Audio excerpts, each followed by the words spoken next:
जय श्री राम। सभी श्रोताओं का मेरे संत कल्याण वाणी चैनल में हार्दिक स्वागत है।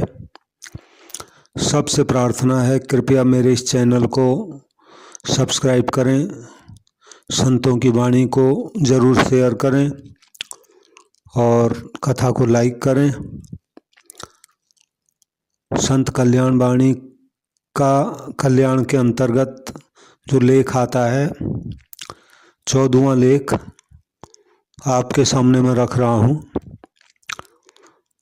पूज्य सेठ जी की अमृत वाणी है। पूज्य सेठ जी कहते हैं, याद रखो सेवा करना परम धर्म समझकर यथा योग्य तन मन धन से सबकी सेवा करो, परंतु मन में कभी इस अभिमान को न उत्पन्न होने दो कि मैंने किसी की सेवा या उपकार किया है।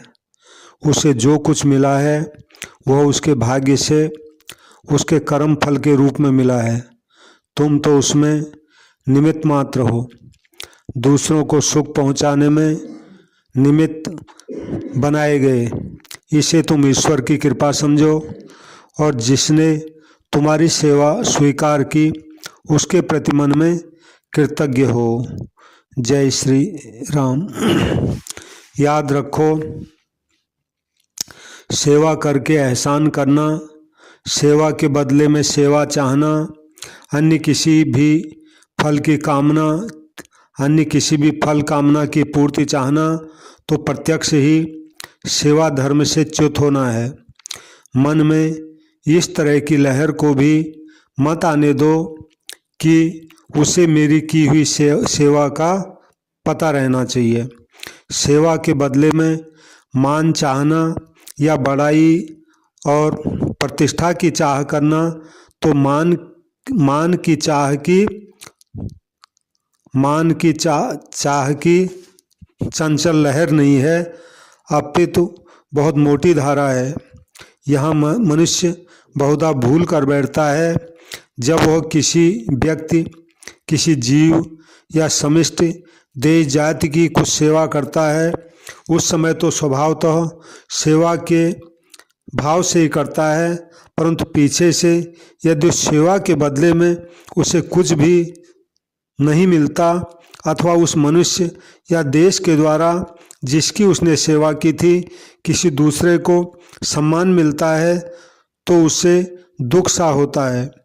यह इसलिए होता है कि उसने मन ही मन उनके द्वारा सम्मानित होने का अपना स्वत्व या हक समझ लिया था।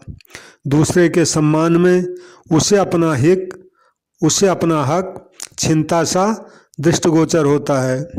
वास्तव में यह एक प्रकार से सेवा का मूल्य घटाना है। अतएव यह कभी मत चाहो कि मुझे कोई पुरस्कार या सम्मान मिले, न दूसरे को मान मिलता देख कर डाह करो। तुम तो अपना केवल सेवा का ही अधिकार समझो। जय श्री राम। याद रखो कर्म या उसके फल में आसक्त मत हो, न ममता करो और न विफलता में विषाद करो। तुमने किसी की सेवा की और वह तुम्हारा उपकार न माने तो उस पर रुष्ट मत हो, प्रत्युत अपनी सेवा को भूल जाओ। याद ही रहे तो पता लगाओ कहीं उस सेवा में कुछ दोष रहा होगा। सेवा करके तुमने गिनाया होगा, उस पर एहसान किया होगा, कुछ बदला चाहा होगा। जिस व्यक्ति या देश की सेवा करते हो उसका वह काम हो जाने पर उसमें अपना कोई अधिकार मत समझो। उस हालत में अपने को बहुत ही भाग्यवान समझो, जबकि तुम्हारी सेवा का बदला देने के लिए तुम्हारे सामने होते हुए भी तुम्हें खोजकर न निकाल सके और वह बदला दूसरे को मिल जाए और तुम उसमें सहायता करो। जय श्री राम। याद रखो सेवा या सत्कार्य के बदले में मरने के बाद भी कीर्ति मत चाहो। तुम्हें लोग भूल जाएं, इसी में अपना कल्याण समझो। काम अच्छा तुम करो, कीर्ति दूसरे को लेने दो। बुरा काम भूल कर भी मत करो, परंतु तुम पर उसका आरोप लगकर दूसरा उससे मुक्त हो जाता है तो उसे सिर चढ़ा लो, तुम्हारा कुछ नहीं बिगड़ेगा। तुम्हारा वह सुखदायी मनचाहा अपमान तुम्हारे लिए मुक्ति का और आत्यंतिक सुख का द्वार खोल देगा। जय श्री राम। याद रखो, सेवा करके नेता, गुरु, अध्यक्ष, संचालक, पथ प्रदर्शक, राजा, शासक और सम्मान्य बनने की कभी भी मन में भावना ही मत आने दो। जो पहले से सम्मान और ऊंचा पद प्राप्त करने के लिए किसी की सेवा करना चाहते हैं, वे यथार्थ सेवा नहीं कर पाते। उनकी अपने साथियों से प्रतिद्वंदिता हो जाती है और सेवा करने की शक्ति प्रतिद्वंदी को परास्त करने में खर्च होने लगती है। राग द्वेष तो बढ़ता ही है। सेवा करने पर मनचाही वस्तु नहीं मिलती, तब दुख होता है। जय श्री राम। शिव शिव। सूरदास जी का एक पद है।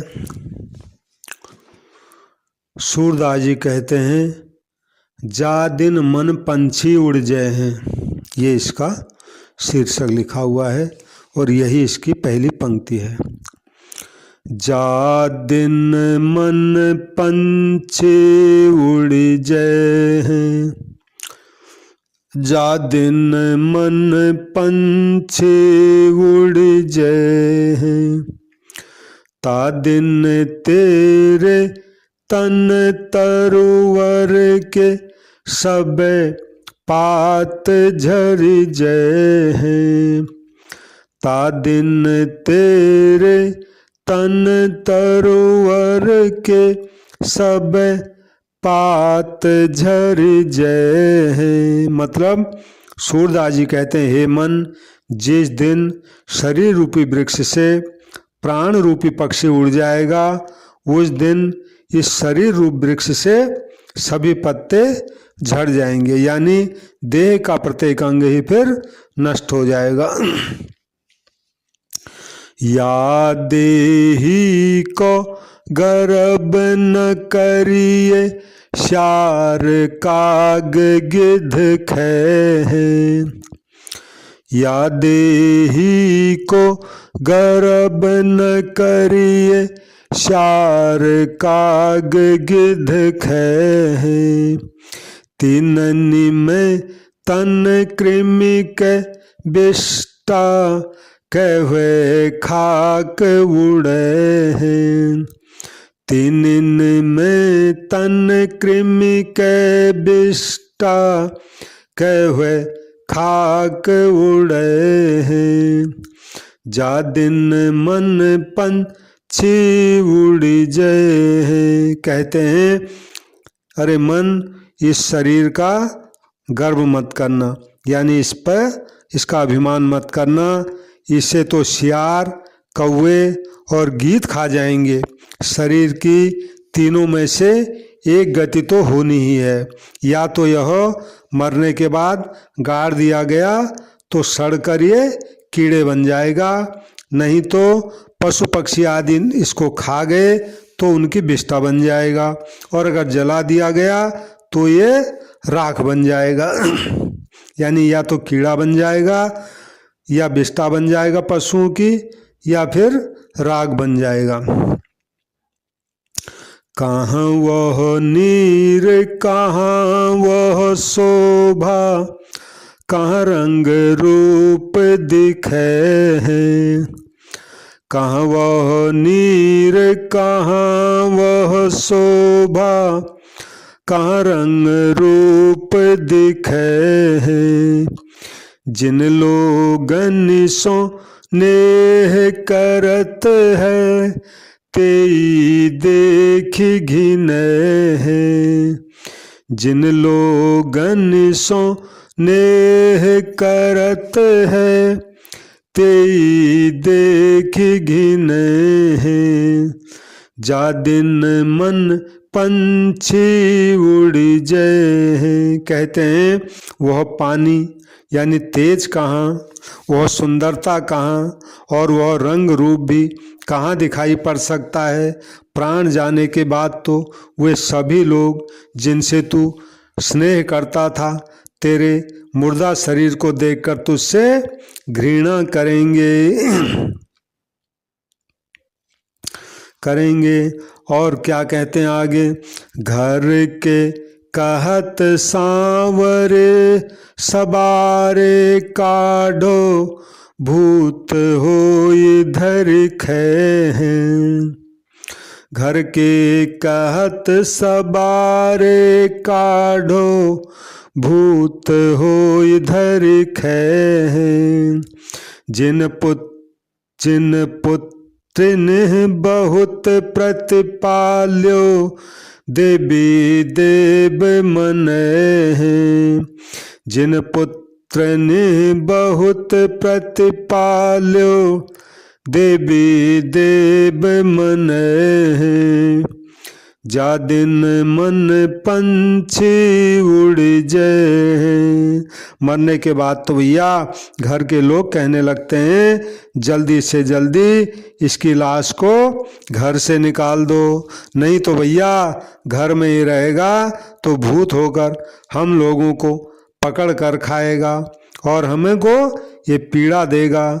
जिन पुत्रों का बहुत प्रेम से पालन पोषण किया था, जिनके दीर्घ जीवन के लिए देवी देवता भी मनाए गए थे वही पुत्र बांस लेकर खोपड़ी पर मारेंगे और मस्तक फोड़कर बिखेर देंगे, यानी कपाल क्रिया कर देंगे। मन है तेल खोपरी बांस दे शीश फोर बिखरे हैं। तेले खोपरी तेल खोपरी बांस दे शीश फोर बिखेर हैं। अजहू मूढ़ करो सतसंगति संतन में कछु पै हैं। अजहू मूढ़ करो सतसंगति संतन में कछु पै हैं। जा दिन मन पंछी उड़ जाए। कहते हैं भैया जिन जो है पुत्रों को बहुत प्रेम से पालन पोषण किया था, जिनके लंबे जीवन के लिए देवी देवता मनाए थे, वही पुत्र बांस लेकर के तेरी खोपड़ी पर मारेंगे और मस्तक को फोड़ फाड़ करके उसके टुकड़े टुकड़े कर देंगे। इसलिए अरे मूर्ख, अभी भी सत्संग कर, संतों का साथ करने से परलोक का सहारा कुछ तो पा जाएगा, कुछ तो पा जाएगा। नर बपुधारी नाही जन हरि को जम की मार सुख है। नर बपुधारी नाही जन हरि को जम की मार सुख है। सूरदास भगवंत भजन बिनु वृथा सुजन्म गवे हैं। सूरदास भगवंत भजन बिनु वृथा सुजन्म गवे हैं। जा दिन मन पंछी उड़ जाए हैं। जा दिन मन पंछी उड़ जाए हैं। ता दिन तेरे तन तरुवर के सब पात झर जय। जा दिन मन पंछी उड़ जय। सूरदास जी कहते अपने को कि अरे सूरदास, जो मनुष्य शरीर धारण करके भी श्री हरि का भक्त नहीं होता, उसको बाद में यमराज की मार खानी पड़ती है। इसलिए सूरदास जी कहते हैं भगवान का भजन किए बिना तो मनुष्य का श्रेष्ठ जन्म व्यर्थ ही नष्ट हो जाता है। भगवान का भजन किए बिना तो मनुष्य का श्रेष्ठ जन्म व्यर्थ ही नष्ट कर देगा। तो सूरदास जी की रचनाओं का सूर सागर है, उसमें से पद लिया गया है। सूरदास जी महाराज की जय। जय श्री राम, जय श्री राम, जय श्री राम। सभी से पुनः प्रार्थना है, संतों की वाणी है, इसको शेयर ज़रूर करना और मेरे चैनल को सब्सक्राइब करना। सबको मेरा प्रणाम, सबको नमस्कार। जय श्री राम, जय श्री राम।